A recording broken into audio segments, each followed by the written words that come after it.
श्रीमते भक्तिवेदान्तस्वामिन्येति नामिने। नमस्ते सारस्वती देवी गौरवाणी प्रचारिणे निर्विशेष शून्यवादी पाश्चात्यदेशतारिणे। हे कृष्ण करुणा सिंधो दीनबंधो जगत्पते गोपेश गोपिका कांता राधा कांता नमोस्तुते। तप्त कांचन गौरांगी राधे बृंदावनेश्वरी वृषभानुसुते देवी प्रणमामि हरिप्रिये। जय श्री कृष्ण चैतन्य प्रभु नित्यानंद श्री अद्वैत गदाधरा श्रीवासादि गौर भक्त वृंद। हरे कृष्णा कृष्ण कृष्ण हरे हरे हरे राम राम राम हरे हरे। हरे कृष्ण आत्म संयम योगमु ध्यान योगमु। మొట్టమొదట భగవాను వాచ్తో ప్రారంభం.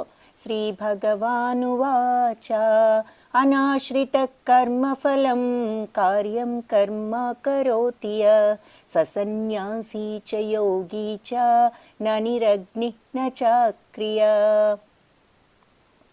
అంటే కర్మఫలాల పట్ల అనాశ్రిత కర్మఫలం అంటే కర్మఫలాలను ఆశ్రయించకుండా అంటే ఆసక్తి చూపకుండా కార్యం కర్మ కరోతియ ఎవరైతే కార్యము పని కర్మలు పని పాటలు కరోతి చేస్తారో సన్యాసీచ వాళ్ళు సన్యాసులు వాళ్ళు యోగీచ యోగులు కూడా ననిరగ్ని నచాక్రియ అంటే అగ్నిహోత్రాది కర్మలు తర్వాత మానివేసినంత మాత్రాన కాదు అని చెప్తున్నారు. సో ఇది ఇక్కడ కర్మయోగం కాబట్టి ఈ కర్మయోగ ప్రాముఖ్యతనే ఇంకా చెప్తున్నారనమాట. 5వ అధ్యాయంలో కూడా అన్ని పని చేయకుండా అకర్మగా అంటే అకర్మ 2 రకాలు. ఒకటి ప్రతిఫలాపేక్ష లేకుండా పని చేస్తే అది అకర్మ, ఆ రకంగా బంధం మనకు చుట్టుకోదు. సో భగవంతుడి ప్రసాదం ఏ ఫలితం వచ్చినా ఆయన ఇష్టం, పని చేయటం మన డ్యూటీ, ఫలితం ఆయన ఇష్టం, ఆయన ప్రసాదం అని ఆ మెంటాలిటీతో ఉంటే అది అకర్మ కిందే అవుతుంది పనులు చేస్తున్నా కూడా. 2వ కర్మ ఏమిటి అంటే అలా పని చేస్తూ అకర్మ స్థితిలో ఉంటూ నిజంగా మనం సచ్చిత్తానంద స్టేజ్లోకి వెళ్ళగలిగితే వెళ్తాము. ఆ స్థితిలో ఉంటే అలా వెళ్ళినప్పుడు నిజంగా ఏ పని చేయకపోయినా పర్వాలేదు ఆ స్థితిలో అంటారు అకర్మ. అది అప్పుడు అది 2వ రకమైనటువంటి అకర్మ. అంతేకాని లేజీగా కూర్చుని ఏ పని చేయను నాకేది చుట్టుకోనంటే అది అకర్మ అవ్వదు.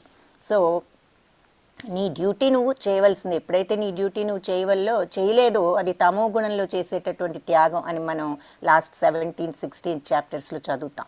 సో పని చేయకుండా ఉండి నేను అన్ని త్యాగం చేసేసాను అనుకుంటే అది కరెక్ట్ అయిన త్యాగం కాదు, అది తమో గుణ త్యాగం. దానివల్ల ఏ ఫలితము లేదు, పైగా చెడు ఫలితాలు ఉంటాయని కూడా చూసాం.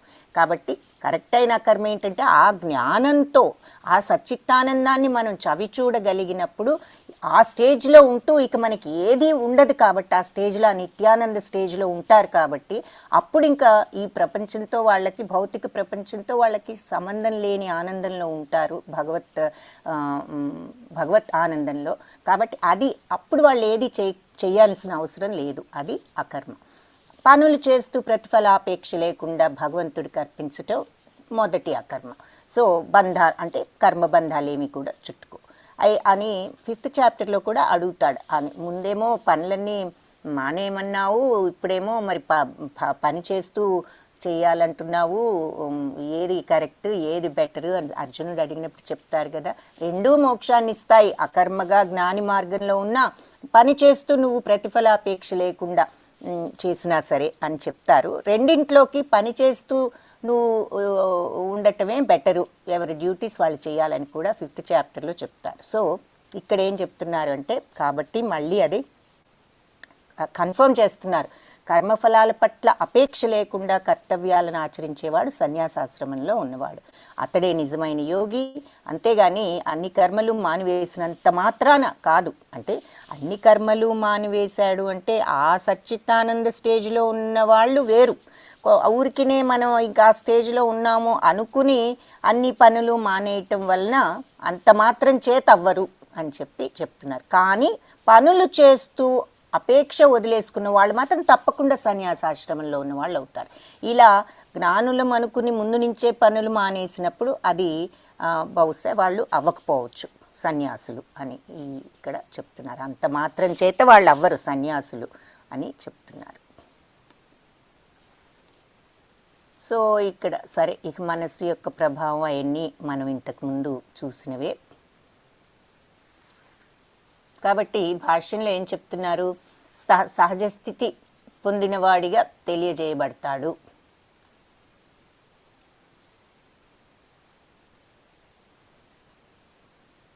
దీనికి ఒక పేజ్ మిస్ అయింది, so we have to,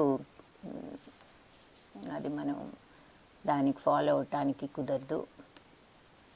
so మనస్సు మిత్రువా శత్రువా అన్నది మనకు తెలుసు. మిత్రుడు మన మాట విన్నప్పుడు విననప్పుడు అది శత్రువు అని కూడా చూసాము. ఇది ఈ బొమ్మ కూడా మీకు గుర్తుండే ఉండాలి. 5 అశ్వాలు కూడా మన ఇంద్రియాలు ఏమిటి అంటే కళ్ళు, ముక్కు, చెవి, నోరు, చర్మం, స్పర్శ ఇవన్నీను. ఈ కళ్ళెమేమో మనస్సు. ఈ కళ్ళెం పాపం ఈ ఇంద్రియాలు ఎటు లాక్కుపోతే అటు మనస్సు వెళ్ళిపోతూ ఉంటుంది. గుర్రాలు లాక్కుపోతే ఈ కళ్ళెం కనుక వెళ్ళినట్లు. సో బుద్ధి వెనక్కి లాగాలి, సారథిలాగా, ఇటు కాదు మనం ఇటు పోవాలి అని చెప్పి. అయితే మనం ఎంతవరకు ఈ గుర్రాల యొక్క ఇన్ఫ్లుయెన్స్ ఎంత ఎక్కువ, ప్రభావం ఎంత ఎక్కువగా ఉంటుందో వాడి లాక్కుపోయినంత వరకు ఒక్కొక్కసారి సారథి మాట వినకుండా కూడా తప్పుదావున పట్టవచ్చు. సో అది ఇక్కడ మనం చూస్తున్నాం. ఆత్మ సాక్షిభూతం కాబట్టి ఆత్మ చూస్తూ ఉండటమే కానీ ఎందులోనూ కల్పించుకోదని కూడా చూసాం. సో మనస్సు శత్రువా మిత్రువా అంటే విన్నవాడికి మిత్రుడు, విననివాడికి శత్రువు అని కూడా చూసాం. నెక్స్ట్ 3rd శ్లోక. ఆరురుక్ష్మోర్మునేరోగ్యం కర్మ కారణముచ్యతే యోగారూఢస్య తస్యైవ శమః కారణముచ్యతే. శమ అంటే భౌతిక కర్మలన్నీ మానేసేయటం అన్నమాట. సో అష్టాంగ యోగ పద్ధతి అనేది ఇక్కడ చెప్తున్నారు. ఇప్పుడు అందులో ఆరంభ స్థితిలో ఉన్న యోగికి కర్మ సాధనం అని చెప్పారు. యోగంలో సిద్ధి పొందిన వాడికి భౌతిక కర్మల విరమణ సాధనం. సో ఈ అష్టాంగ యోగంలో ఉన్నప్పుడు కూడా ఫస్ట్ స్టేజెస్లో కర్మ ఒక సాధనం, అది కూడా సాధనే. ఎలా చేయాలి అంటే ఆ రకంగా చేయాలి. చివరికి యోగాలో సిద్ధి పొంది పరిపూర్ణత్వం పొందిన వాడికి మాత్రం అప్పుడు భౌతిక కర్మలన్నీ విరమణ చేయొచ్చు. అది వాళ్ళ సాధన. అది ఇప్పుడు మనం చెప్పుకున్నాం కదా, ఆ కర్మ అలా ఉండొచ్చు, ఇలా ఉండొచ్చు అని. సో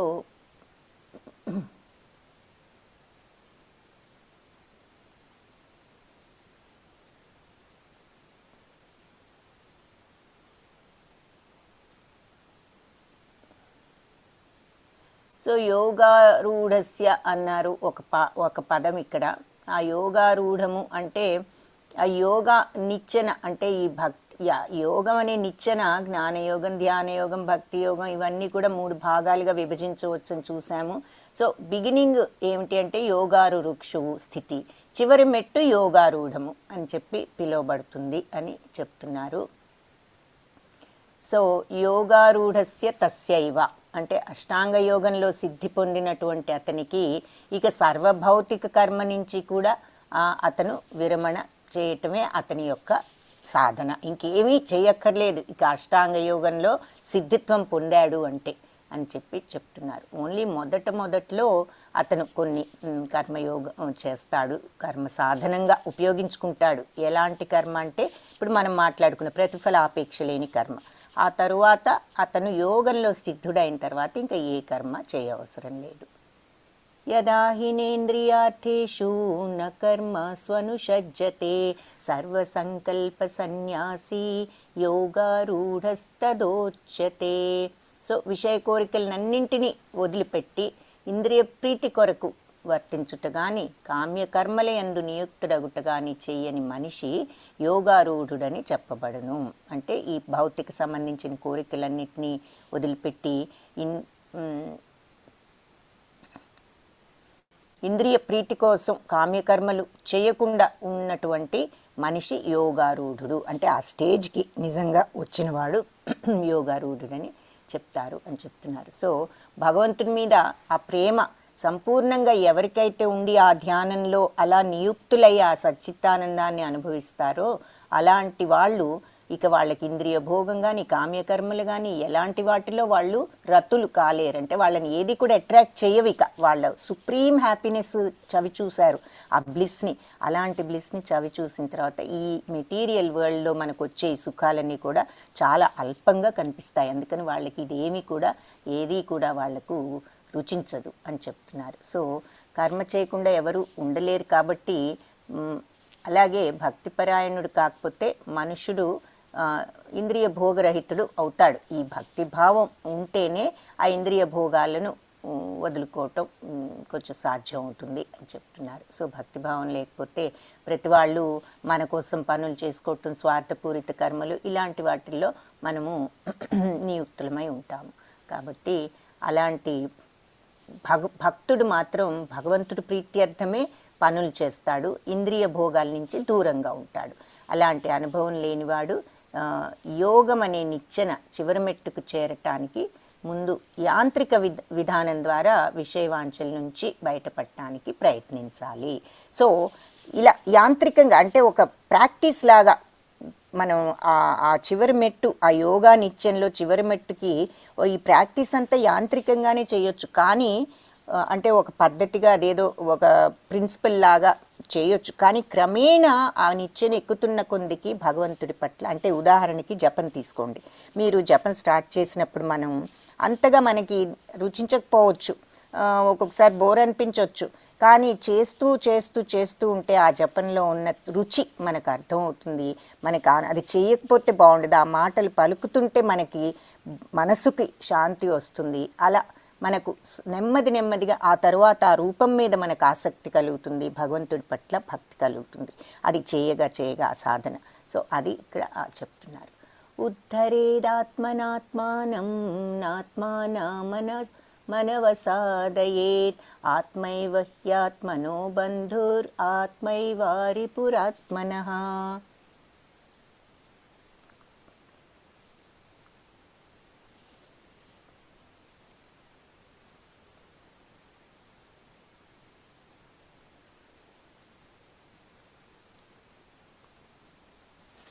అంటే ప్రతి ఒక్కడు మనస్సు యొక్క సహాయంతో తనని తాను ఉద్ధరించుకోవాలి, కానీ అధోగతి పాలు చేసుకోరాదు.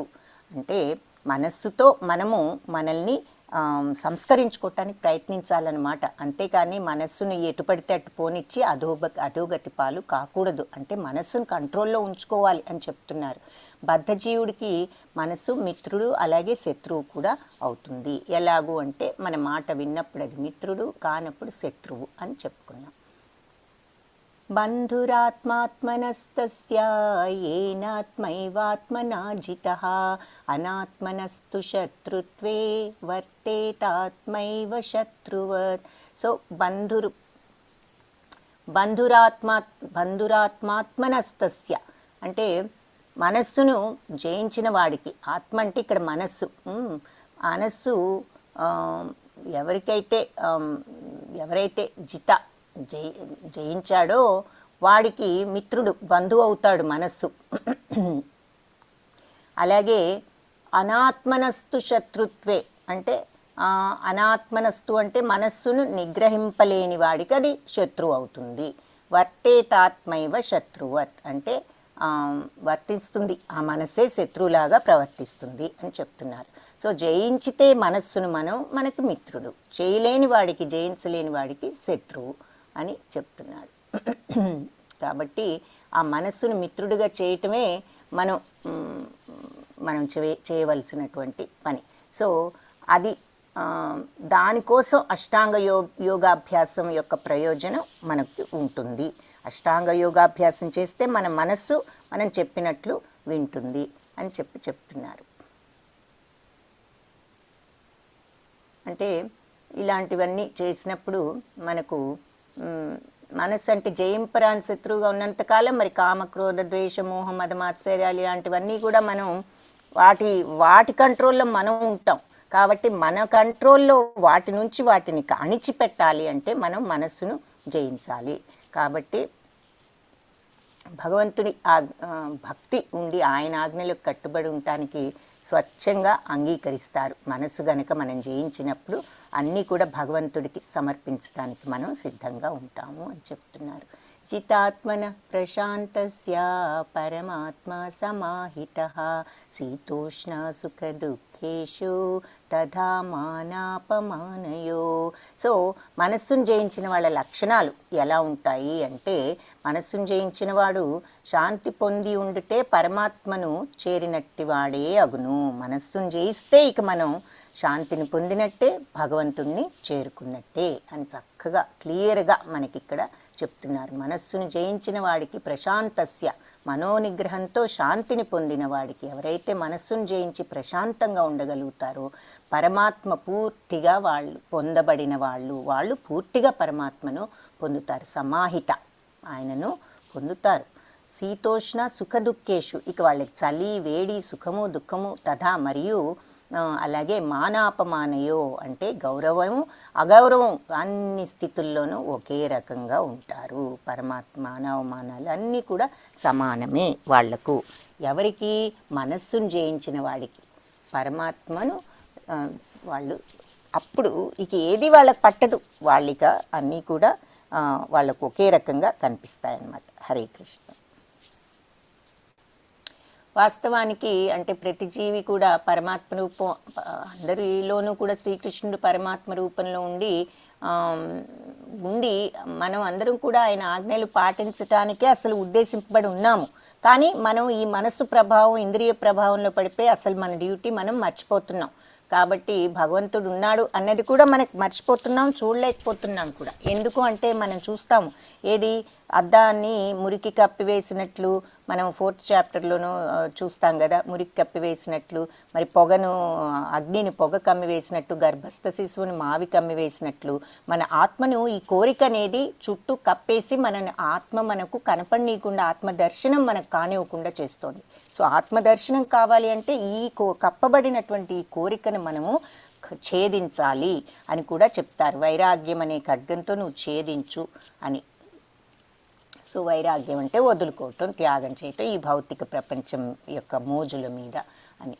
కాబట్టి అది ఇక్కడ మనం చూస్తున్నాం. సో అలాంటి మనస్సును జయించిన వాడికి శాంతి.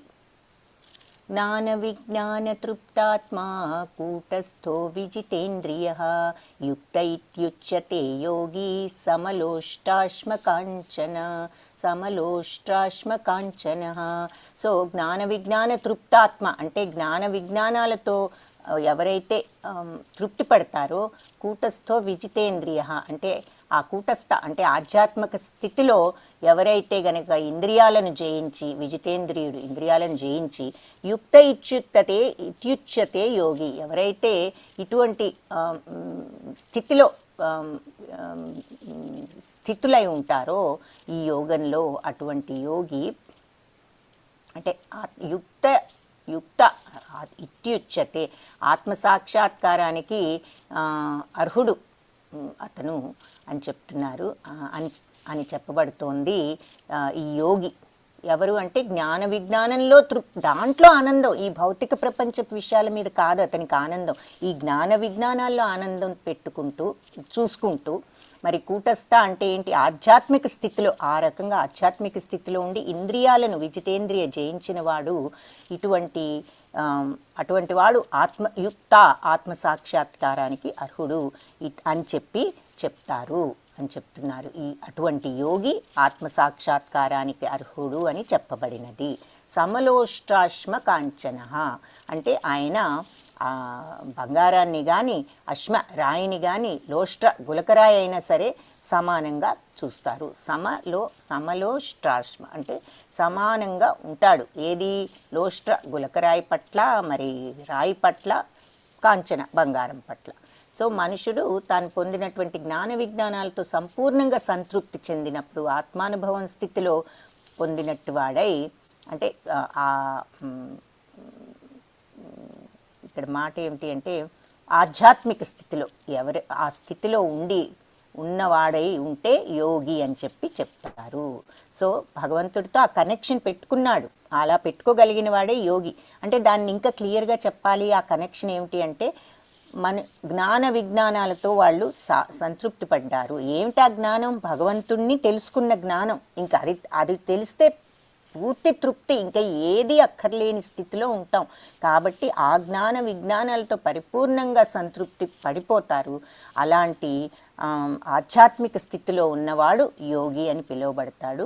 అలాంటి స్థితిలో ఉన్నవాడు ఆత్మనిగ్రహంతో ఉంటాడు. అలా అప్పుడు ఏమిటంటే గులకరాళ్ళనైనా రాళ్ళనైనా బంగారాన్నైనా కూడా ఒకే రకంగా చూసే స్థితికి వెళ్ళిపోతాడు అని చెప్తున్నారు ఆ యోగి.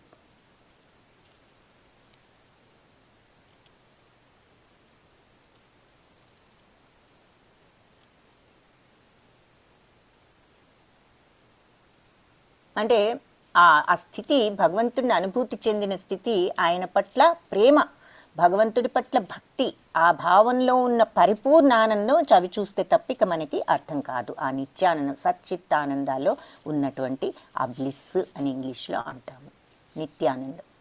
సుహృన్మిత్రార్యుదాసీనా మధ్యస్థద్వేష్య బంధుషు సాధుష్వపి చ పాపేషు సమబుద్ధిర్విశిష్యతే. సో సుహృత్ అంటే శ్రేయోభిలాషులైన వారి ఎడల, మిత్రులు, మిత్రార్యులు, అంటే మిత్రులు, ప్రేమతో కూడిన మన మిత్రుల పట్ల. ఆర్యులు, శత్రువులు. ఉదాసీన, కలహప్రియులు, నడుమ తటస్థులై ఉండేవారు. సో ఇలాంటి వాళ్ళందరితో, అంటే మరి మన శ్రేయోభిలాషులైన, మన మిత్రులైన, శత్రువులైన అందరితోనూ తటస్థంగా. ఉదాసీన అంటే ఇక్కడ అర్థం ఏంటంటే ఎవరైనా ఒకే రకంగా ఉంటారు. మిత్రులని వాళ్ళ మీద అతి ప్రేమ, శత్రువు అని వీళ్ళ మీద కోపం ఏమీ లేదు, అందరి పట్ల సమంగా ఉంటారు. మధ్యస్థ బంధుషు. సో అంటే మధ్యస్థ, కలహప్రియుల మధ్యలో మధ్యవర్తులుగా ఉండేవాళ్ళు, ద్వేషించేవాళ్ళు. తర్వాత బంధుషు అంటే చుట్టాలు లేదా శ్రేయోభిలాషులు. సాధుష్వ అంటే మంచివాళ్ళ ఎడల, పాపేషు అంటే పాపుల ఎడల. సమబుద్ధిర్విశిష్యతే, సమబుద్ధి ఉన్నవాడు విశిష్టుడు. సో ఏమిటంటే మొత్తం మీద అర్థం, శ్రేయోభిలాషులు, మిత్రులు, తటస్థులు, మధ్యవర్తులు, ద్వేషించేవాళ్ళు, శత్రువులు, మిత్రులు, పాపపుణ్యాలు అన్నిటినీ కూడా సమబుద్ధితో, పాపపుణ్యాలు చేసేవాళ్ళు, పాపులు పుణ్యాత్ములు అందరితో సమబుద్ధితో ఉండేవాడు మరింత పురోభివృద్ధి చెందినవాడిగా పరిగణించబడతాడు అని చెప్తున్నారు. సో అందరి పట్ల ఇందాకేం చెప్పారు, ఎవరైతే జ్ఞాన విజ్ఞానాలతో పూర్తిగా సంతుష్టులయ్యి ఆ ఆధ్యాత్మిక స్థితిలో రాళ్లనైనా బంగారాన్నైనా సమంగా చూస్తారు. ఇంకా ఇక్కడ ఏం చెప్పారంటే మిత్రులను, శ్రేయోభిలాషులను, తటస్థులను, మధ్యవర్తులను, ద్వేషించే వాళ్ళని అందరినీ, శత్రువులను, మిత్రులను, పాపం చేసేవాళ్ళైనా పుణ్యం చేసేవాళ్ళైనా అందరినీ ఒకే రకంగా చూస్తారు. పాపులని వాళ్ళని అసహించుకోవటం లేదు, వాళ్ళని తిట్టడం లేదు, పుణ్యాత్ములని వీళ్ళని ఎవరినైనా ఒకే రకంగా ఉండగలిగిన సమత్వం. యోగి యుంజీత సతతం ఆత్మానం రహసి స్థితః ఏకాకీయత చిత్తాత్మా నిరాశీరా పరిగ్రహ. సో యోగి యుంజీత సతతం. సో యోగి అయిన వాడు తన, యుంజీత అంటే భక్తిరస ప్రభావితుడై ఉండాలి. సతతం ఎల్లప్పుడూ కూడా. ఆత్మానం అంటే తన్ను, దేహాత్మలు రెండు కలిపి అతని అంటే మనస్సు, శరీరం అంతా కూడా భగవంతుడి మీద ఎప్పుడు లగ్నం చేసి ఉంచాలి. రహసి స్థిత అంటే ఏకాంత ప్రదేశంలో ఉండాలి. ఏకాకి అంటే ఒంటరిగా. యతచిత్తాత్మ ఎల్లప్పుడూ మనస్సును సావధానంగా ఉంచుకోవాలి, అంటే సమంగా ఉంచుకోవాలి, అల్లకల్లోలంగా ఉంచుకోకూడదు, ఆందోళనతో ప్రశాంతంగా ఉండాలి. నిరాశీర పరిగ్రహ అంటే ఇతరమైన దేని చేతను ఆకర్షింపబడి అపరిగ్రహ దేనినైనా పొందాలనే భావన నుండి దూరంగా ఉండాలి. సో యోగి అయినవాడు తన దేహము, మనస్సు, ఆత్మ అన్నీ కూడా సదా భగవంతుడి సంబంధంలోనే నియుక్తం చేయాలి. ఒంటరిగా ఏదైనా ఏకాంత స్థలంలో ఉంటూ సావధానంగా మనస్సును నియమింప చేసుకోవాలి, కంట్రోల్ చేసుకోవాలి. అతడు కోరికల నుండి మరియు సమస్తమును కలిగి ఉండవలను అనేది అన్నీ కావాలి అనే భావాల నుంచి దూరంగా ఉండాలి. కోరికల నుంచి అది కావాలి, నాకు అన్నీ ఉండాలి అనుకునే భావాల నుంచి దూరంగా ఉండాలి. ముక్తుడై ఉండాలి, అంటే అతను వాటన్నిటి నుంచి విడుదల అయి ఉండాలి. సో ఇక్కడ ఇంకేం చెప్తున్నారంటే బ్రహ్మం, పరమాత్మ, భగవానుడు మూడు రకాలుగా వివిధ దశలో దేవదేవుడైన శ్రీకృష్ణుని మనం ఈ మోక్షం, ఎన్నో మాటలు వింటున్నాం కదా, మోక్షం అంటున్నాము, అనుభూతి అంటున్నాం, ఆత్మానుభూతి అంటున్నాం, భగవంతుణ్ణి అనుభూతి చెందటం అంటున్నాం, తెలుసుకోవటం అంటున్నాం, పొందటం అంటున్నాం, ఆత్మసాక్షాత్కారం అంటున్నాం, అన్నీ ఒకటే మీనింగ్. దాంట్లో ఇక్కడ బ్రహ్మ పరమాత్మ భగవానుడు ఇక్కడ కేటగరైజ్ చేశారనమాట. ఈ మాటలకి ఉన్నటువంటి సటిల్ డిఫరెన్స్ని ఏమిటి అంటే, అట్లు దేవదేవుడి దివ్యమైన ప్రేమ సేవ మీద ఎవరైతే నియుక్తులై ఉంటారో ఆ ప్రేమతో భక్తిభావంతో అది సంక్షిప్తమని చెప్పవచ్చు, అది కంప్లీట్. లేదా ఏదైనా సరే నిరాకారంగా కానీ ఏదైనా పరమాత్మానుభవంలో ఎవరికైతే అలా ఇంట్రెస్ట్ ఉంటుందో వాళ్ళు కూడా కృష్ణ భక్తి ప్రభావంలో ఉన్నవాళ్ళు అనే చెప్పవచ్చు, ఏ రకంగా జ్ఞానం సంపాదించినప్పుడు. ఎందుకంటే నిరాకార బ్రహ్మం శ్రీకృష్ణుడి యొక్క దివ్య దేహ కాంతి అని చెప్తున్నారు. పరమాత్మ రూపం శ్రీకృష్ణుడు సర్వత్రా వ్యాపించి ఉన్న రూపము. కాబట్టి ఆ రకంగా ఏదైనా సరే బ్రహ్మం అనుకున్నా, బ్రహ్మస్థితి అనుకున్నా, పరమాత్మ అనుకున్నా, భగవంతుడు అంటే శ్రీకృష్ణ భగవానుడు అనుకున్నా, అన్నీ కూడా ఆయన యొక్క ఫామ్సే అని ఇక్కడ చెప్తున్నారు. ఆ నిరాకార బ్రహ్మం కూడా పరమాత్మ యొక్క కాంతియే. కాకపోతే మనం ఆకారంతో మనం చేస్తే మనకది ఈజీ, అది కరెక్ట్ అని, ఇంకా భగవంతుని మీదే మనసు లగ్నం చేస్తే అది ఇంకా మనకు ఈజీగా ఉంటుంది అది అని చెప్పి కూడా చెప్తున్నారు. కాబట్టి భగవంతుడి మీద మనస్సు ఎలా అయినా సరే కేంద్రీకరించగలగటమే సమాధి అని కూడా చెప్తున్నారు. సమాధి అంటే ఏంటంటే భగవంతుని మీద మనస్సును కేంద్రీకరించడం, ఫోకస్ చేయటం, కాన్సన్ట్రేట్ చేయటం, ఇంకేదీ లేకుండా కంప్లీట్గా భగవంతునిలో నిమగ్నం అవ్వటము సమాధి. మనస్సును కేంద్రీకరించటకు ఇలా ఏకాంత ప్లేస్లో ఉండి బాహ్య విషయాల నుంచి కలిగేటటువంటి ఈ విషయాలన్నిటి నుంచి మనం నివారించడానికి ఇలా ఏకాంత ప్రదేశంలో ఉంటూ చేస్తే అది వీలవుతుంది అని అది అష్టాంగ యోగ మార్గం.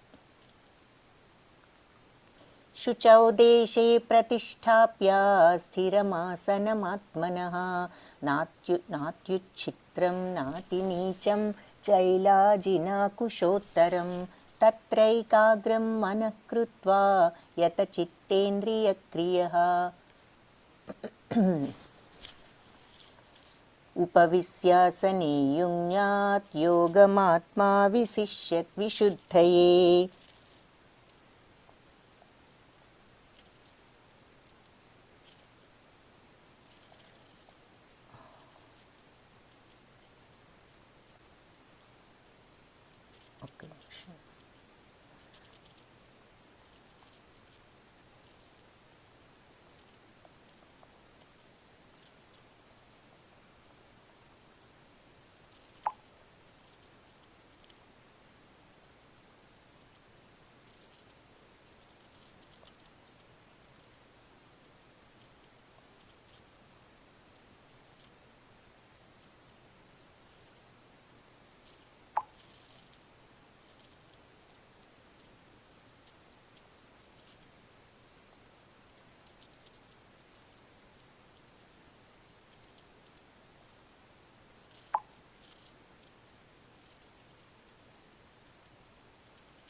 సో శుచౌ దేశే అంటే పవిత్రమైనటువంటి ప్రదేశంలో ప్రతిష్టాప్య ఉంచి స్థిరమానసమాత్మనః స్థిరంగా ఒక ఆసనమును తన యొక్క నాత్యుచ్చిత్రం అంటే అతి ఎత్తైనది కాదు, మరి నాతి నీచం మరీ కిందకి ఉన్న ఆసనం అంటే మరీ ఎత్తుగా ఉండకూడదు, మరీ కిందకి ఉండకూడదు. చైలాజిన కుశోత్తరం అంటే మృదువైనటువంటి వస్త్రం, ఏదైనా లేడి చర్మం కానీ దర్భలు కప్పినటువంటి తత్ర దాని మీద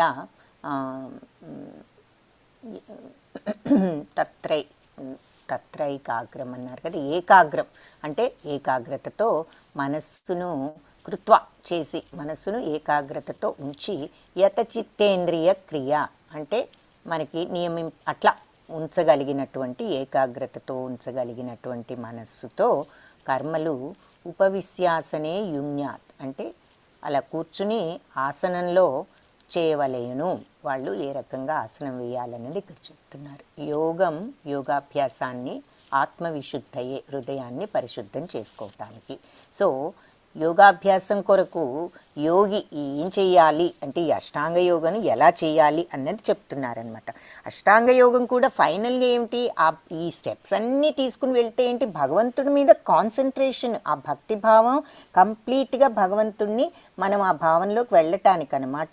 సో ఇవన్నీ దానికి సాధన. మొదట్లో వాళ్లకు అంత ప్రేమ ఉండదు భగవంతుడి మీద. వాళ్ళు ఈ సాధన చేస్తూ చేస్తూ ఈ ప్రకారంగా వాళ్ళకు చివరి స్టేజ్కి వచ్చేసరికి భగవంతుడి మీద ఆ భక్తి ప్రేమలు డెవలప్ అవుతాయి, ఆ జ్ఞాని స్టేజ్లోకి వచ్చే కొందికి అని చెప్తున్నారు. దానికి ఈ మార్గంలో అంటే ఈ భగవంతుడిని వేరే భక్తి మార్గం అయి కాకుండా ఈ మార్గంలో వెళ్తూ చేయాలి అంటే అష్టాంగ యోగ మార్గంలో ఈ రకంగా చేయాలి అని కూడా చెప్తున్నారు. సో ఒక పవిత్రమైన ప్రదేశంలో మరి ఏకాంత స్థలంలో మంచి సరి అయిన ఆసనం, మెత్తటి బట్టయో లేడి చర్మం ఏదో చూసుకుని జింక చర్మం పెట్టుకుని దాని మీద ఇంకొక బట్ట వేసి అలా ఆసనం మరీ ఎత్తుగాను మరీ క్రిందగాను ఉండక పవిత్ర స్థానంలో ఏర్పాటు చేసుకున్న తర్వాత దానిపై స్థిరంగా కూర్చోవాలి.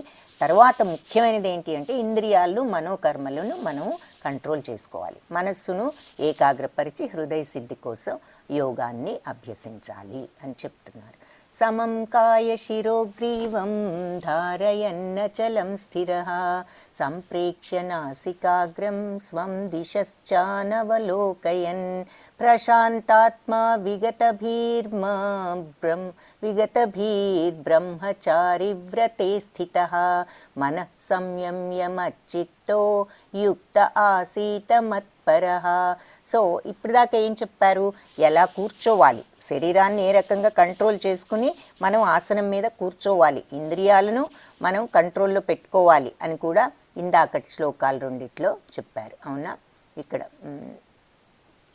కూర్చుని ఇంద్రియాలను కర్మలను మనం నియంత్రించి మనస్సును ఏకాగ్రపరిచి కంట్రోల్లో పెట్టుకోవాలి.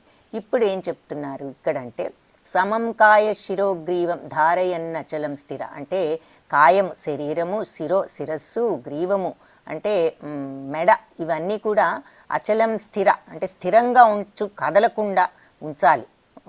తర్వాత సంప్రేక్ష నాసికాగ్రాన్ని అంటే ముక్కు యొక్క కొనను చూస్తూ ఉండాలి అని చెప్పి ముక్కు యొక్క కొన చూసుకోవాలి. ఇట్లా కాన్సన్ట్రేట్ చేసినప్పుడు అంటే అక్కడ కాన్సన్ట్రేట్ చేయాలి.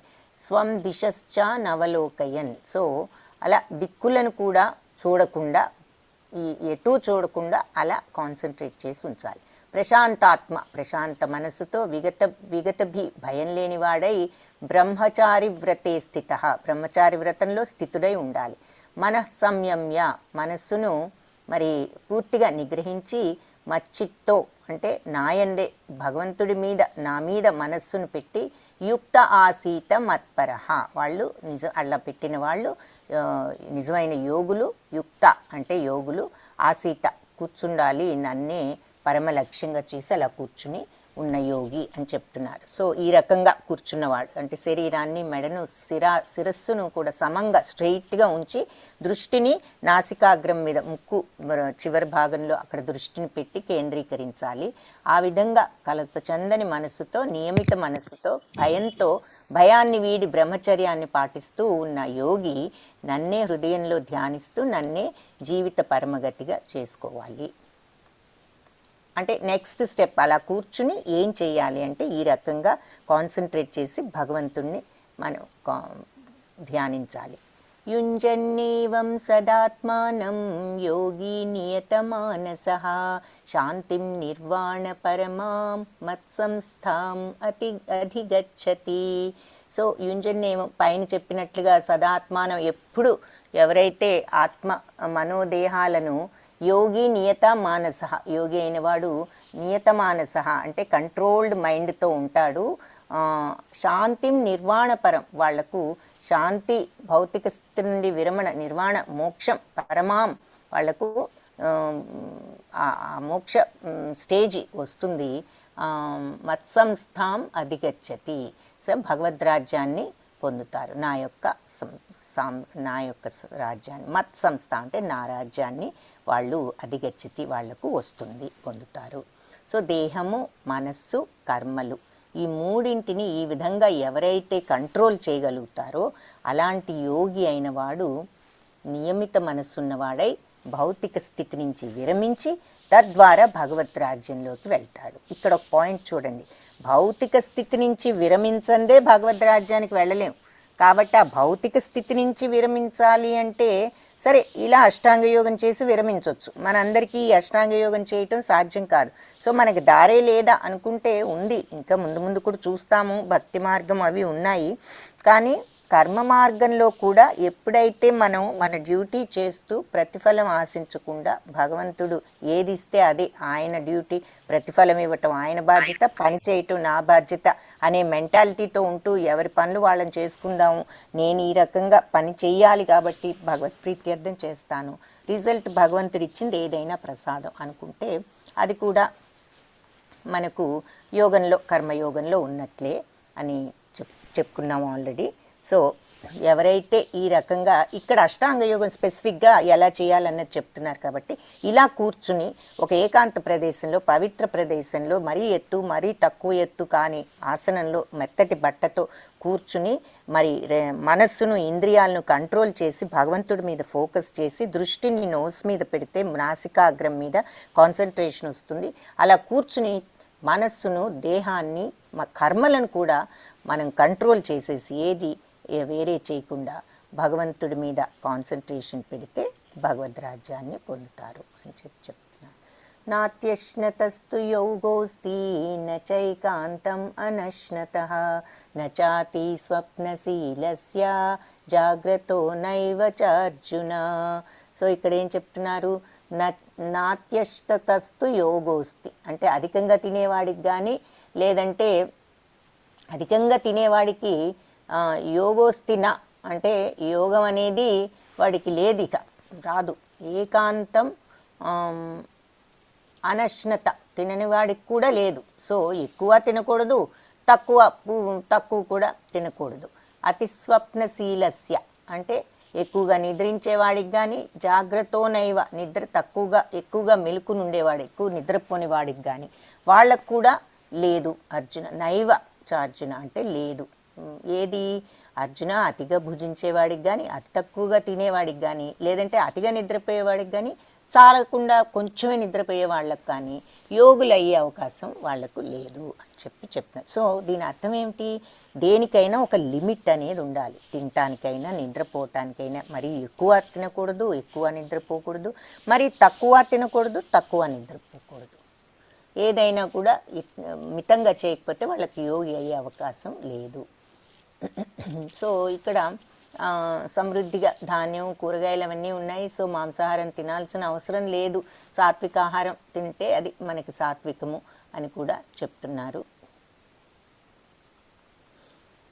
చివరికి మళ్ళీ చెప్పే పాయింట్ ఏంటంటే ఆ భక్తి మార్గంలో ఉన్న వాళ్ళే ఈ యోగాన్ని పరిపూర్ణత్వంగా పొందగలరు. ఆ భక్తి మార్గంలోకి ఇలా అష్టాంగ యోగ సాధన ద్వారా కూడా వెళ్ళి అలా సమాధిలోకి వెళ్తారు అని చెప్తున్నారు.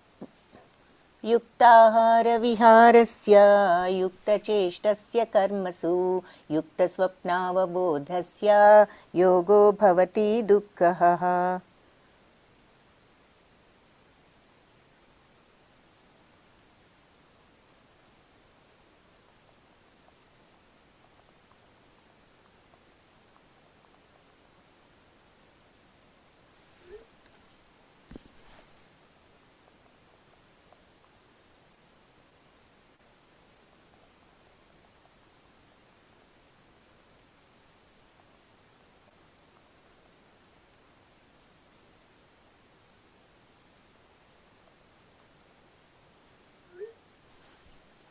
సో అంటే యుక్తాహార విహారస్య అంటే నియమితమైన ఆహారము, విహారము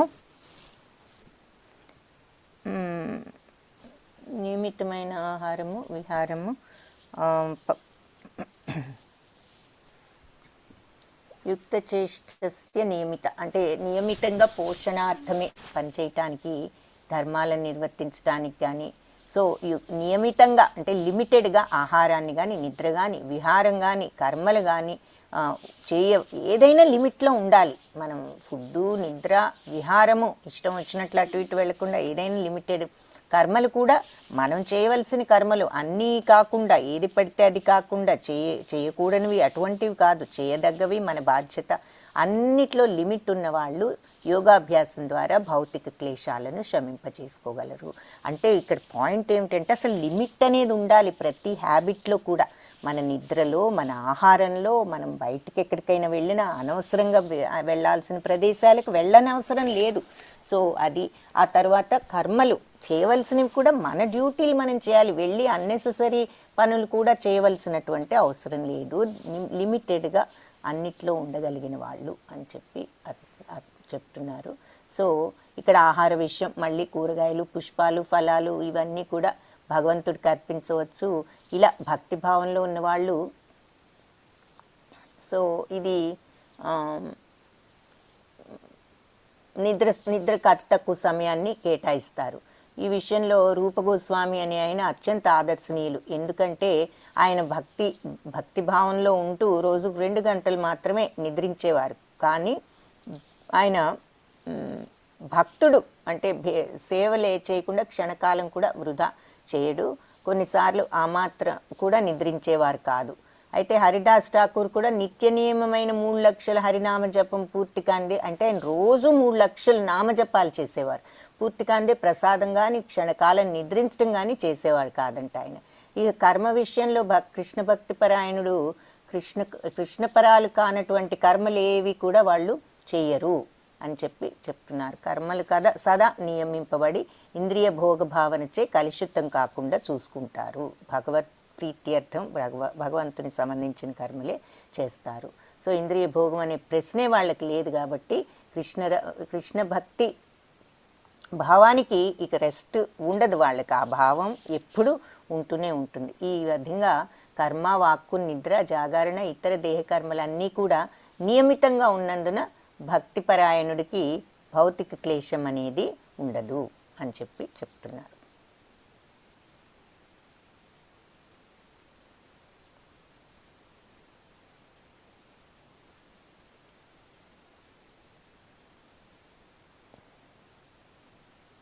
అంటే దేహానికి అవసరమైన ఆహారము, నిద్ర, భయము ఇది అన్నీ కూడా యోగాభ్యాసంలో మనకి ఆటంకం కలిగిస్తాయన్నమాట. ఎక్కువ నిద్ర, ఎక్కువ ఇవన్నీ కూడా భగవంతుడికి సమర్పించిన ఆ ప్రసాదం స్వీకరించడం ద్వారా ఆహారాన్ని కంట్రోల్ చేసుకోవచ్చు. అలాగే మరి భక్తిభావంతో ఉంటూ మనం ఎక్కువగా నిద్ర ఆ రకంగా కంట్రోల్ చేసుకోవచ్చు అని ఈ ఎగ్జాంపుల్స్ అన్నీ చెప్తున్నారు. అంటే లిమిటెడ్గా ఉండాలని చెప్పారు కాబట్టి. యదా వినియతం చిత్తం ఆత్మన్యేవావతిష్ఠతే నిస్పృహ సర్వకామేభ్యో యుక్త ఇత్యుచ్యతే తదా. యోగాభ్యాసం ద్వారా యోగి మనోకర్మలన్నింటినీ నియమిస్తాడు, అంటే కంట్రోల్ చేస్తాడు. విషయ కోరికల రహితమైన ఆధ్యాత్మిక స్థితిలో వస్తాడు. అలా ఎప్పుడైతే ఈ యోగాభ్యాసం ద్వారా తన మనస్సును, మనోకర్మలనన్నిటినీ కూడా కంట్రోల్ చేసుకోగలిగి ఈ భౌతిక సంబంధించినటువంటి విషయ కోరికల రహితంగా, అంటే అలాంటి కోరికలు లేనటువంటి ఆధ్యాత్మిక స్థితిలోకి రాగలిగితే అప్పుడు యోగాలో స్థితుడైనట్లు చెప్పవచ్చు. ఈ రకమైన యోగాభ్యాసంతో మనస్సును అన్నీ కూడా కంట్రోల్ చేసుకుని భౌతిక సంబంధించిన విషయ కోరికలు ఏమీ లేకుండా ఉండగలిగినప్పుడు అతను యోగంలో స్థిరుడైనవాడు. సో యోగా అంటే మనకి భౌతిక సంబంధించిన కోరికలు, ఇంద్రియాలు, మైండ్ కంట్రోల్ చేసుకోవటం చాలా ఇంపార్టెంట్.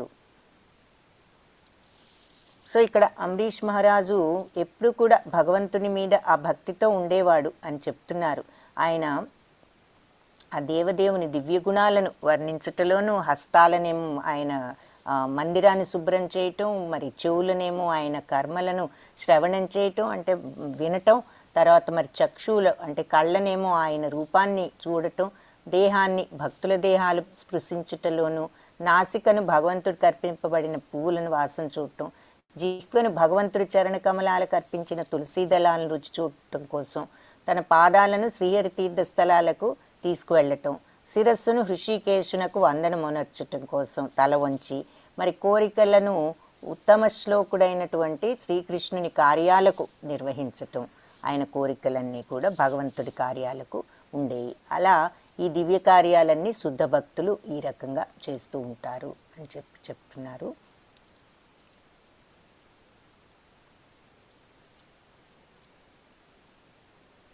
అంటే ఈ రకమైనటువంటి ఆధ్యాత్మిక స్థితి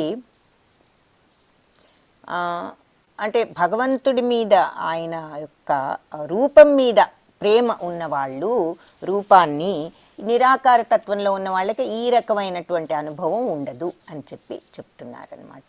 సో వాళ్ళది, అందుకని వాళ్ళు ఈ అష్టాంగ యోగ పద్ధతి ద్వారా వాళ్ళు భగవంతుణ్ణి పొందటానికి ప్రయత్నిస్తారు చివరకు, కానీ అదే స్థితికి వస్తారు అని చెప్తున్నారు.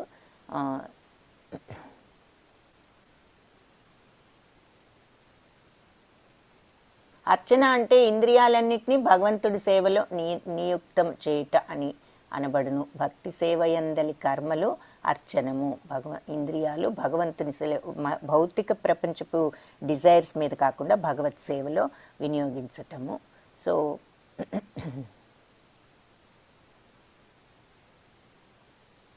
యథా దీపో నివాతస్థో నీన్యతే సోపమా స్మృతా యోగినో యత చిత్తస్య యుంజతే యోగమాత్మనః. సో గాలిలోని చోట దీపం నిశ్చలంగా ఎలా ఉంటుందో, నిగ్రహించబడిన మనస్సు గల యోగి తన పరతత్వ ధ్యానంలో అలా సదా స్థిరుడై ఉంటాడు. ఎప్పుడైతే మనస్సును కంట్రోల్ చేస్తామో ఈ పిచ్చి ఆలోచనలు ఏవి ఇక మనకు బ్రెయిన్లో ఉండవు. అప్పుడే మనము పరతత్వం మీద దృష్టిని స్థిరం చేయవచ్చు. కాబట్టి గాలి లేని చోట దీపం ఎలా ఉంటుంది, మరి నిశ్చలంగా కదలకుండా. ఆ రకంగా ఈ గాలి, ఈ ఆలోచనలు, మనస్సు కలిగించే ఈ సుడిగాలుల నుంచి ఎవరైతే కంట్రోల్ చేసుకుంటారో వాళ్ళ మనస్సు ఆ పరతత్వ ధ్యానంలో స్థిరంగా నిలిచి ఉంటుంది అని చెప్తున్నారు.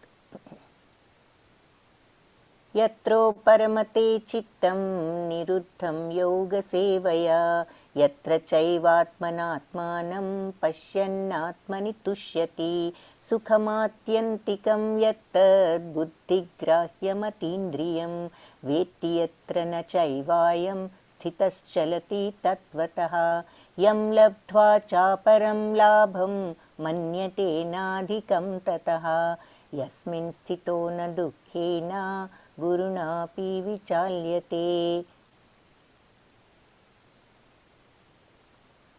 తం విద్యా దుఃఖ సంయోగ నియోగం యోగ సంజ్ఞితం.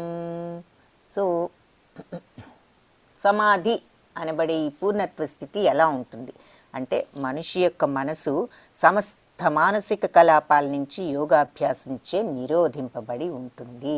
ఇక ఏ రకమైన మానసిక థాట్స్ అనేవి ఇక ఉండవు. మైండ్ స్టిల్ అయిపోతుందన్నమాట. అది యోగాభ్యాసంతో వాళ్ళు మొత్తం కంట్రోల్ చేసేస్తారు. యోగాభ్యాసం అంటే ఏమిటి? Nothing but practice practice practice.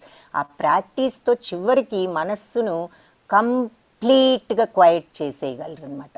అలా అది సమాధిలో పూర్ణస్థితిలో ఉన్న మనిషి మనస్సు అలా ఉంటుంది. సమస్త మానసిక కలాపాల నుంచి ఈ యోగాభ్యాసంతో వాళ్ళు కంట్రోల్ చేసేస్తారు. అది సమస్త మానసిక కలాపాల నుంచి నిరోధించబడి ఉంటుంది శుద్ధమైన మనస్సుతో. ఈ మనస్సులో ఆలోచన లేనప్పుడు ఇంకేముంటుంది? ప్యూరిటీ. ఆలోచనలన్నీ ఎలాంటివి? ఏమిటి ఇది ఇలా జరిగింది, వాళ్ళు అలా అన్నారు, వీళ్ళు ఇలా అన్నారు, ఇదే కదా ఆలోచనలు. నేను ఏది చేస్తే బెటర్, అవతల వాళ్ళు ఏమనుకుంటారో, వాళ్ళని ప్లీజ్ చేయాలి, వీళ్ళని ప్లీజ్ చేయాలి, ఇటువంటి అన్నెసెసరీ నాయిస్ అన్నమాట మన మైండ్లో ఉండేదంతా. సో ఈ ఎప్పుడైతే ఈ మనసుకి ఏ ఆలోచన లేకుండా మనం ఈ రకమైనటువంటి అభ్యాసంతో నిరోధించగలుగుతామో, శుద్ధమైన మనస్సుతో ఆత్మను మనం అప్పుడు క్వైట్గా మైండ్ ఎప్పుడైతే అవుతుంది, in the voice of silence you can see the god అంటారు. అందుకే అంటే అంత సైలెన్స్ అంటే నోటి సైలెన్స్ కాదు, మనో సైలెన్స్ ఉండాలి, మనో నిశ్శబ్దత. ఆ మనస్సు మనం ఎప్పుడైతే అరికట్టగలిగి క్వైట్ చేసేస్తామో మనస్సుని, అప్పుడు మనం ఆత్మను వీక్షింపగలుగుతాము. అంతేకాదు ఆత్మలో ఉండేటటువంటి ఆనందాన్ని సుఖాన్ని కూడా వీక్షించాము అంటే, దర్శించాము అంటే ఆనందం సుఖం మనకు మనం అనుభవించగలుగుతాం అనే విషయాన్ని మనిషి సమర్థతను బట్టి అట్టి పూర్ణ స్థితిని మనం నిర్ధారింపవచ్చు. ఇతను ఎంత బాగా ప్రాక్టీస్ చేశాడు అనేది అతని సమర్థతను బట్టి మనం నిర్ధారింపవచ్చు. ఈ స్థితిలో ఉన్నాడా లేదా, ఏ స్థితిలో ఆత్మను దర్శించగలిగినటువంటి, దర్శించి అనుభూతి చెందే స్థితిలో ఉన్నాడా లేదా. అలాంటి ఆనందమయ స్థితిలో, అది ఎలాంటి స్థితి? ఆనందమయ స్థితి. ఆ స్థితిలో పవిత్రమైన ఇంద్రియాల ద్వారా అనుభవంలోకి వచ్చే అపరిమిత దివ్యానందంలో మనిషి స్థితి పొంది ఉంటాడు. సో ఎలాంటి స్థితి అది అంటే, ఆత్మదర్శనం ఆనందమయ స్థితిలో ఇంద్రియాల ద్వారా అనుభవంలోకి వచ్చే అపరిమిత దివ్యానందంలో మనుషుడు స్థితుడై ఉంటాడు. ఆ రకంగా స్థితుడైన వాడు ఆ సత్యం నుంచి వైదొలగక దానికి మించిన వేరే లాభం లేదని అతనికి తెలుస్తుంది. మరి ఆనందం చవి చూస్తేనే కదా దానికి మరి ఎంత ఆనందం మనకు అర్థమయ్యేది. అది చవి చూసిన మరుక్షణం అతను దాని నుంచి బయటికి రావటానికి వైదొలగకుండా అందులో స్థితుడవుతాడు, అది అనుభవించటానికి. దీనికంటే వేరే లాభం ఆనందం ఇంకేదీ లేదని అతనికి అర్థమవుతుంది. అలాంటి స్థితిలో ఉన్నవాడు ఎంత కష్టంలో కూడా, భౌతికంగా ఏ కష్టమైనా రానివ్వండి, అతను చలించడు.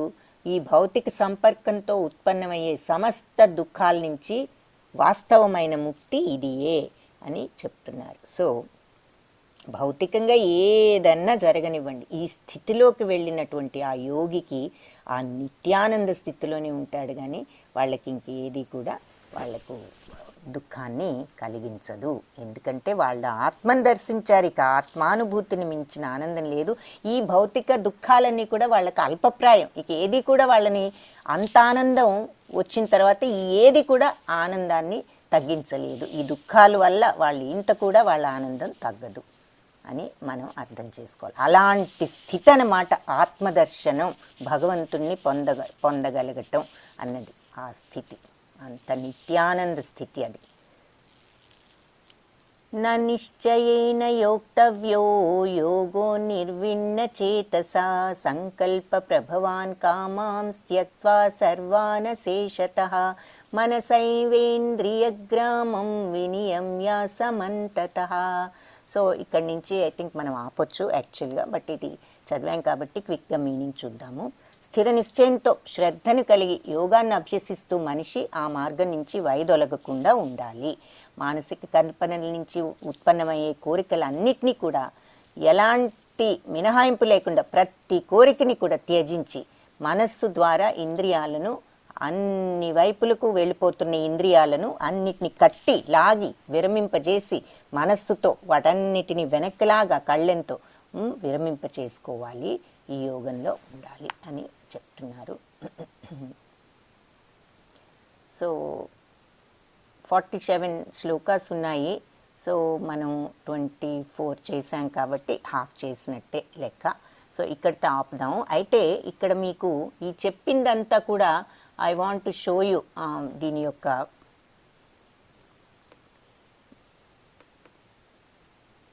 చివరికి మనకి బొమ్మ చూస్తే అష్టాంగ యోగంలో ఉన్న ఈ 5 కూడా అర్థమవుతాయి. ఏమిటి అంటే మరి ఒక్కొక్కటి ఒక్కొక్క చూసాం కదా. సమాధి మొట్టమొదట అంత డిసిప్లిన్గా ఉండాలి, మరి నియమంగా ఉండాలి.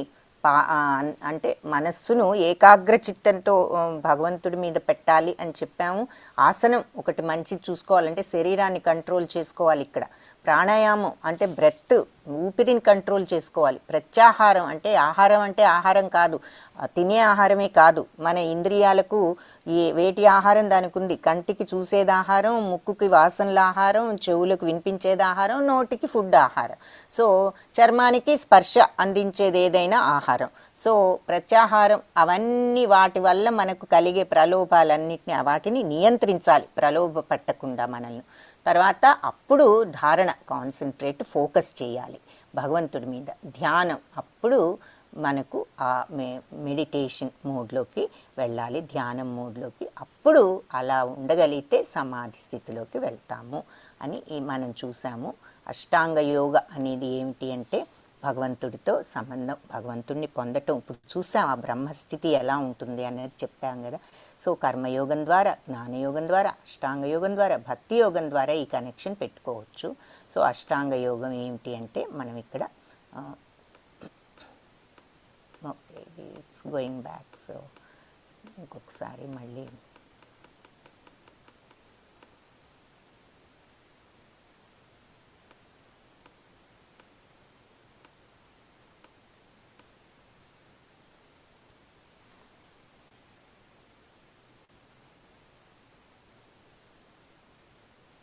సో ఇక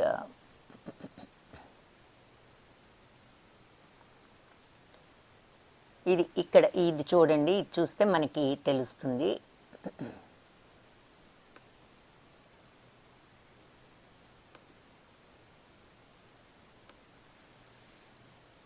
సో ఇదంతా మనం ఇందాక చూసాము.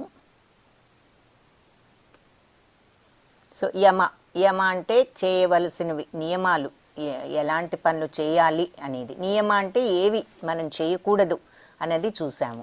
ఆసనం అంటే ఎలా కూర్చోవాలి చూసాం. ప్రాణాయామం శ్వాసను నియంత్రించటం, ముక్కు దగ్గర పెట్టి నా కాన్సన్ట్రేషన్లో అది చూసాం. ప్రత్యాహారం ఇంద్రియాలను మరి ఉపసంహరించుకోవటం అంటే ఇంద్రియాలను కంట్రోల్ చేసుకోవటం. ధారణ మనస్సును కంట్రోల్ చేసుకోవటం. మరి ధ్యానం అప్పుడు మనస్సును కంట్రోల్ చేసుకుని కాన్సన్ట్రేట్ చేయగలగటం. ముక్కు మీద ఫోకస్ పెట్టి నాసికాగ్రం మీద మనం ఏ ఆలోచన లేకుండా అలా కాన్సన్ట్రేట్ చేసుకోగలగటం. ధ్యానం విష్ణు భగవంతుడిని ధ్యానంలో వెళ్ళటం. సమాధి మైమరుచుట, ఆ స్థితి మనం చూసాం. ఏమిటి ఆ స్థితి అంటే ఇక్కడ ఆ స్థితిని చాలా చక్కగా వివరించారన్నమాట. మళ్ళీ ఒక్కసారి అది చూద్దాం. ఏది సమాధి అనబడే పరిపూర్ణ స్థితిలో మనిషి మనస్సును సమస్త మానసిక కలాపాల నుంచి యోగాభ్యాసంతో కంట్రోల్ చేస్తాడు. శుద్ధమైన మనస్సుతో ఆత్మను దర్శించగలుగుతాడు. ఆ ఆత్మలోనే ఆనందాన్ని, సుఖాన్ని అనుభవించటం వల్ల అతనికి ఆనందాన్ని చవిచూసిన తర్వాత ఆ యొక్క మనిషి సమర్థతను బట్టి అతని పూర్ణత్వ స్థితి ఎలాంటిది అన్నది మనం గ్రహించవచ్చు. అతను ఎంత ఆనందాన్ని అనుభవిస్తున్నాడు అన్న దానిని బట్టి అతను ఎంత పూర్ణ స్థితిలో ఉన్నాడు అన్నది మనకు అర్థమవుతుంది అంటున్నారు. అలాంటి ఇంద్రియాల ద్వారా అనుభవంలోకి వచ్చే అపరిమిత దివ్యానందంలో మనిషి స్థితిని పొంది ఆయన ఆ స్థితిలో ఉండగలుగుతాడు, ఆ యోగి. ఆ విధంగా స్థితుడైన అతడు ఇక ఆ సత్యం, మరి చెప్పాను కదా ఆత్మ అంటే సత్, ఎప్పటికీ మార్పు లేనిదని. ఆ ఆత్మ నుంచి, ఆ సత్యం నుంచి ఇక బయటికి రాబుద్ధి కాదు, రాలేక దానిని మించినది లాభకరమైనది ఇంకేదీ లేదు అని అనుకుంటాడు. అది నిజం కూడా. అలాంటి స్థితిలో ఉన్నవాడు ఎంత కష్టం వచ్చినా శారీరకంగా భౌతికంగా చలింపడు. భౌతిక సంపర్కంతో ఉత్పన్నమయ్యే సమస్త దుఃఖాల నుంచి అతను వాస్తవమైన విముక్తి అంటే ఇదే. ఏది జరిగినా ఇక వాళ్ళని ఏది కూడా దుఃఖపెట్టలేదు. ఎందుకు? ఆత్మదర్శనమై ఆత్మానందాన్ని, నిత్యానందాన్ని, ఆ సచ్చితానందాన్ని అనుభవించి ఉన్నారు. ఇక దాని రుచి తెలిసిన తర్వాత ఏది కూడా మనల్ని బాధపెట్టి దానిని మించిన ఆనందం లేదు, ఏది మనల్ని ఆనందం నుంచి తప్పించలేదు కూడా. ఏ బాధ కూడా, ఈ భౌతిక సంబంధమైనటువంటి ఏ బాధ కూడా మనల్ని ఆ నిత్యానందం నుంచి బయటికి లాగలేదు అని ఇక్కడ చక్కగా ఆ స్థితిని, ఆ ఆనందాన్ని వర్ణించారు భగవంతుడు. హరే కృష్ణ. సో ఇంతటితో ఈ క్లాస్ని ఎండ్ చేద్దాము. మనకి వేరే క్వశ్చన్స్ ఏమీ లేకపోతే వాంఛాకల్పతరుభ్యశ్చ కృపా సింధుభ్య ఏవ చ పతితానాం పావనేభ్యో వైష్ణవేభ్యో నమో నమః. హరే కృష్ణ. సో మీకు చెప్పిందంతా అర్థమైందనే అనుకుంటున్నాను. రాజశేఖర్ గారు హరే కృష్ణ చెప్పండి. హరే కృష్ణ మాతాజీ. హరే కృష్ణ ప్రభు. చాలా బాగా అర్థమైంది మాతాజీ, డీటెయిల్ గా అర్థమైంది. బట్ ఒకటే డౌట్ మాతాజీ. సో ఇప్పుడు మన డైలీ లైఫ్ బేసిస్ లో స్టడీస్ కానీ, జాబ్ కానీ, ప్రొఫెషన్ కానీ, వాట్ ఎవర్ ఇట్ ఈస్, ఏది ఉన్నా లిమిట్ గా ఉండాలి. ఓకే, కృష్ణుడిని తలుచుకొని. అంటే లిమిట్ అంటే మరీ అంత ఎక్కువ కాదు, మరీ అంత తక్కువ కాదు, మీడియం. ఏది చేసినా మీడియంగా. ఈ పనులు చేయకుండా కొంచెమే చేద్దాం, మీడియంగా చేయాలని కాదు అక్కడ అర్థం. ఓకే. అది అక్కడ మనం సటిల్ పాయింట్స్ గమనించాలి. దీన్ని రాంగ్ డైరెక్షన్లో అర్థం చేసుకోకుండా మనం లిమిట్గా చేయాలి కాబట్టి ఇది వద్దు ఇది చేద్దాం కాదు. మన డ్యూటీ ఏదో దానికి అవసరమైనవన్నీ చేయాలి, అన్నెసెసరీ థింగ్స్ చేయొద్దు అని మనం అర్థం చేసుకోవాలి. మనకి అవసరం లేనివి, మన బాధ్యత కానివి, అన్నెసరీ వాటిలో ఇంటర్ఫియరెన్స్ వేస్ట్. అది. Okay Mataji. Okay Mataji. Hare Krishna Mataji. Thank you. Hare Krishna Hare Krishna Prabhuji. Manohar Prabhuji Hare Krishna చెప్పండి. హరే కృష్ణ మాతాజీ. హరే కృష్ణ మాతాజీ చెప్పండి. మాతాజీ ఏంటంటే ఇప్పుడు ఆ, ఆ, మీరు లిమిట్ గా ఉండి మళ్ళీ లిమిట్ గా పడుకుంటే వాళ్ళు జోగులు అని చెప్పారు కదా మాతాజీ. అంటే ఆ అర్హత వస్తుంది వాళ్ళకు ఆ అర్హత. అంటే ఎక్కువగా నిద్రపోయేవాడు యోగి అవ్వలేడు, ఎక్కువగా తినేవాడు యోగి అవ్వలేడు. అలాగని మరి తక్కువ అసలు తినకుండా అలా ఉన్నా కూడా కాదు. ఏదైనా మితంగా చేయగలిగిన వాడికే ఆ దారిలోకి వెళ్ళగలుగుతారు అని చెప్తున్నారు. వెంటనే యోగులు అయిపోతారని కాదు, దానికి ఒక అర్హత కూడా ఉంటుంది. ఏ రకమైన అదే మరి ఇక్కడ యమ నియమ అంటే చెయ్యకూడనివేంటి, యమ అంటే చెయ్యవలసినవేంటి అనేది ఫస్ట్ దాంతో స్టార్ట్ చేయాలి. అది బిగినింగ్ స్టేజ్ అన్నమాట. ఓకే మాతాజీ మరి ఇప్పుడు కొంతమంది సన్యాసం తీసుకుని స్వాములుగా మారుతూ ఉంటారు కదా మాతాజీ, వాళ్ళు స్వాములు యోగులు ఒకటేనా మాతాజీ? ఆ స్థితి వస్తే వాళ్ళు నిజమైన యోగులు. అది అది వాళ్ళ స్థితి వాళ్ళకే తెలియాలి, మనకి తెలియదు. మాతాజీ ఇంకోటి ఏంటంటే ఇప్పుడు ఒక మనిషి తన జీవితంలో సగం పాపాలు సగం పుణ్యాలు చేస్తే అప్పుడు ఎక్కడికి వెళ్తాడు మాతాజీ చనిపోయిన తర్వాత? సగం పాపాలు సగం పుణ్యాలు అంటే మనం చేసిన దానిని బట్టి మనకి ఉంటాయి. అది చివరి నిమిషంలో వాళ్ళు కొన్ని పుణ్యాలు ప్రీవియస్ పాపాలను కడిగివేయవచ్చు. సో అలాంటి పుణ్యాలు కూడా కొన్ని ఉంటాయి, అవి మనస్ఫూర్తిగా చేయగలిగితే. సో లేదు అంటే ఇది అది రెండు కూడా అనుభవించవచ్చు. మాతాజీ నేను మొన్న 4 PM క్లాస్ విన్నాను మీది. మీరు 18 days క్లాసా? దాంట్లో బ్రహ్మకి ఇప్పటికి 50 సంవత్సరాలు. పేరు మనోహర్. నువ్వే కదా, నువ్వు యంగ్ దాంట్లో నుంచి వచ్చావు. ఓకే, నువ్వేం చదువుతున్నావమ్మా? నేను 10th class Mataji. 10th class. Okay, very good. చెప్పమ్మా. 50 సంవత్సరాలు గడిచాయని చెప్పారు కదా మాతాజీ. ఎవరికి? బ్రహ్మకి. 50 అంటే మన సంవత్సరాలు కాదు నాన్న, బ్రహ్మ సంవత్సరాలు వేరు కదా. ఎన్నో నాకు క్లియర్గా ఇప్పుడు నాకు గుర్తులేదు. బట్ మనది ఒక్క క్షణం ఆయనకు ఎన్నో 100 years అయితే బ్రహ్మకు ఒక్క క్షణం. మనది 1,00,000 సంవత్సరాలు అయితే బ్రహ్మకు ఒక్క క్షణం అన్నమాట. అది 1 second ఆయనకు. ఓకే, మనకు 60 లక్షల సంవత్సరాలు అయితే బ్రహ్మకు 1 నిమిషం అవుతుంది, అంతే కదా. 1 నిమిషంలో మరి 60 సెకండ్లు ఉంటాయి కాబట్టి 1 సెకండ్ బ్రహ్మకు 1,00,000 సంవత్సరాలు. సో 60 సెకండ్లు అవ్వాలంటే 60 లక్షల సంవత్సరాలు అయితే మనవి బ్రహ్మకు 1 నిమిషం అవుతుంది. సో ఆయన 50 సంవత్సరాలు అంటే ఆ లెక్కన మనం క్యాలిక్యులేట్ చేసుకోవాలి ఎన్ని సంవత్సరాలు అన్నది.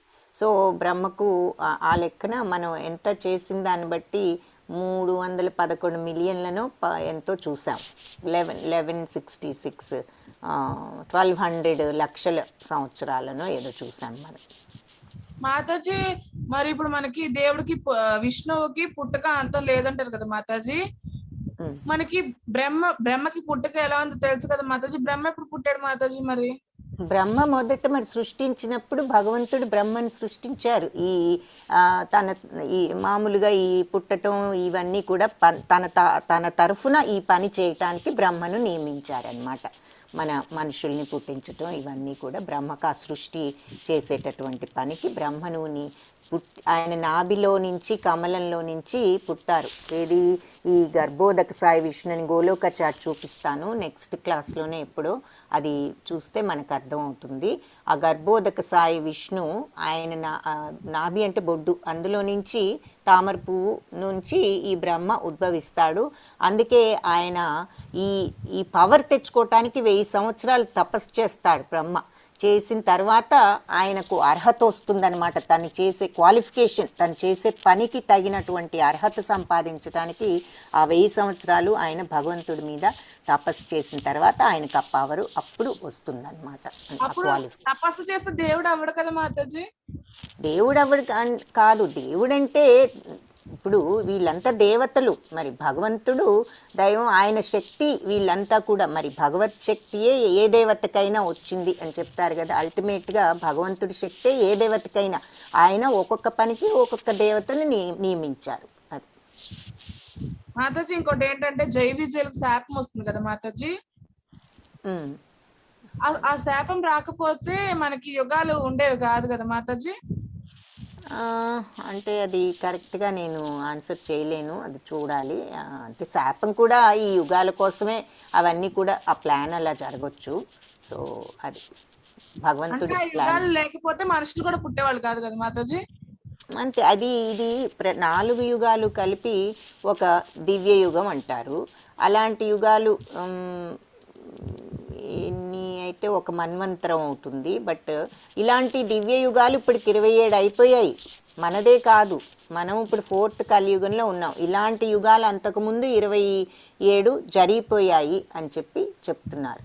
సో అంటే మనం సత్యయుగం నుంచి లెక్కేసుకుంటున్నాము మాతాజీ. మనం సత్యయుగం నుంచి ఈ దివ్య యుగాన్ని మనం చూస్తున్నాం అన్నమాట. అంటే ఈ సంవత్సరాన్ని చూస్తున్నట్టు మనం మన దివ్య యుగాన్ని చూస్తున్నాం. మన దివ్య యుగానికి ముందు ఇంకా 26 దివ్య యుగాలు జరిగిపోయాయి ఆల్రెడీ. అలాగే మనం బ్రహ్మ యొక్క ఏజ్ని క్యాలిక్యులేట్ చేసింది. ఒక్కొక్క యుగంలో ఇన్ని సంవత్సరాలు ఉన్నాయి, ఒక్కొక్క దివ్య యుగంలో ఇన్ని సంవత్సరాలు ఉన్నాయి. సో 27 ఇంటూ అన్ని సంవత్సరాలని మనం క్యాలిక్యులేట్ చేసాం. సో బ్రహ్మ ఈ 27 దివ్య యుగాలకు ముందు బ్రహ్మ సృష్టింపబడ్డాడనమాట భగవంతుడితో. మాతాజీ కలియుగానికి ఇన్ని లక్షల సంవత్సరాలని మనం ఎలా కరెక్ట్ గా చెప్పగలం మాతాజీ? ఇవన్నీ మరి మన శాస్త్రాల్లో ఉన్నాయి, అందుకే మనకు తెలిసింది. ఇవన్నీ భాగవతంలో వీటిల్లో రాయబట్టి 4,32,000 సంవత్సరాలు కలియుగంలో. అంతకుముందు ఇదే ఒక్కొక్క యుగంలో ఇంకొక 4,32,000 ఎక్స్ట్రా యాడ్ చేయాలి పై యుగాల్లో. అంటే రాను రాను ఈచ్ యుగంలో 4,32,000 సంవత్సరాలు తగ్గిపోతూ వచ్చాయి రాను రాను. సో కలియుగంలో ఇంత మిగిలాయి అన్నమాట. ఓకే మాతాజీ, హరే కృష్ణ. హరే కృష్ణ అమ్మ, హరే కృష్ణ. వెరీ గుడ్, ధన్యవాదాలు. అన్ని ప్రశ్నలు బాగున్నాయి. మళ్ళీ అందరం కలుసుకుందాము. రాజశేఖర్ గారు చక్కగా చెప్పారు. 3 రకాల విష్ణువులు ఆ గోలోక చాట్లో చూస్తాము. మనోహర్ నువ్వు కూడా చూడన్న గర్భోదక సాయి విష్ణు, ఆయన నాభి నుంచి బ్రహ్మ, అసలు ఆయన కంటే పైన ఉన్నది మన కారణోదక సాయి విష్ణు. ఆ గర్భోదక సాయి విష్ణువు నుంచి భౌతిక ప్రపంచం ఉద్భవించింది. అందులో మనకున్నది క్షీరోదక సాయి విష్ణు, పాల సముద్రంలో ఉన్న విష్ణుమూర్తి లక్ష్మీదేవితో. సో అది 3 విష్ణువులు: కారణోదక సాయి, గర్భోదక సాయి విష్ణు, క్షీరోదక సాయి విష్ణు. హరే కృష్ణ. ధన్యవాదాలు ప్రభుజీ. హరే కృష్ణ. రాజశేఖర్ ప్రభుజీ చెప్పండి. హరే కృష్ణ మాతాజీ. ఏం లేదు మనోహర్ ప్రభుజీ, మీరు టెన్షన్ ఏం తీసుకోకండి, కూల్ గా ఉండండి. మాతాజీ వాళ్ళు డీటెయిల్ గా చెప్తారు, ఓకేనా? ముందుకి డౌట్స్ క్లారిఫై చేసుకోండి. నేను కూడా ఇలానే ఉండే, బట్ అన్ని క్లియర్ అయ్యాయి. టెన్షన్ ఏం లేదు, ఓకేనా? హరే కృష్ణ. హరే కృష్ణ మాతాజీ. హరే కృష్ణ ప్రభుజీ. హరే కృష్ణ భక్తులందరికీ